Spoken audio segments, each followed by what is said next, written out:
Huawei's new foldable will be extremely difficult to break. We are talking about the HUAWEI Mate 7 that arrives with space materials. This new foldable stands out for its extreme durability, offering IP58 and the new IP59 certification. This implies that it can withstand a certain amount of dust, though not the most minute particles, yet it will endure even high-pressure water jets at elevated temperatures. The design differs somewhat among the various versions because we have the standard edition, which features a folding thickness of 4.5 millimeters and a weight of 235 grams. Meanwhile, the collector's edition is slightly heavier, weighing just 1 gram more. There are various colors like white, blue, purple, red, and black, offering a wide palette. Now, let's discuss the displays. The internal display is an 8-inch flexible OLED panel with a resolution of 2416 by 2210 pixels. The external display is a 6.49-inch OLED panel with full HD resolution.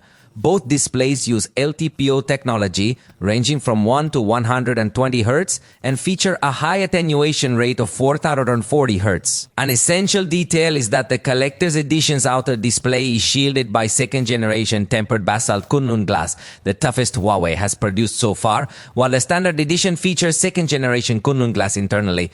Both models are equipped with the Kirin 9030 Pro processor, boasting a 42% boost in overall performance compared to the previous generation, marking a notable enhancement. It comes in configurations of either 12 or 16 gigabytes of RAM for the standard version. For the collector's edition, it offers up to 16 gigabytes of RAM and 1 terabyte of storage. Additionally, there's a special package available that includes 20 gigabytes of RAM. The camera system, which Huawei has named the Gate of Time and Space, is truly impressive with slight variations. In the standard edition, there is a 50 megapixel main camera featuring a variable physical aperture from f1.4 to f4.0, along with optical stabilization and an ROI wide-B sensor. It is accompanied by a 40 megapixel ultra-wide angle with f2.2 aperture and ROI wide-B sensor as well. And finally, a telephoto camera that also has 50 megapixel macro capabilities with f2.2 aperture, optical stabilization, and repeats formula with ROI-B sensor for good measure. Equivalent focal lengths are 13 millimeters, 24 millimeters, and 81 millimeters. In the collector's edition, curiously, the main camera has a small variation with a variable aperture of f1.4 to 9 to f4.0. Both models come equipped with autofocus on all their rear cameras, which is great for selfies. For the internal and external displays, there are 8 megapixel cameras. The internal display features an f2.2 aperture, while the external has an f2.4. There are slight differences in the battery as well, with the collector's edition having 5,600 mAh and the standard edition having 5,525 mAh.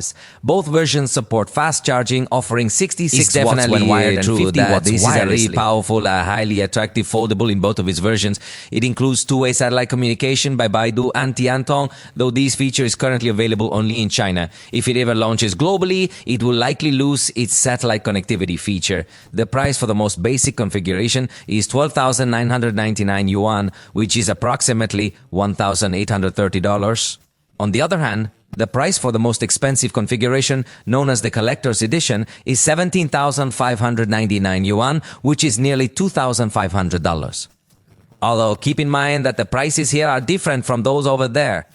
Let me know if, after seeing this, you started to like foldable cell phones, considering the level of durability they've achieved with this Huawei version, or do you still believe they are too fragile?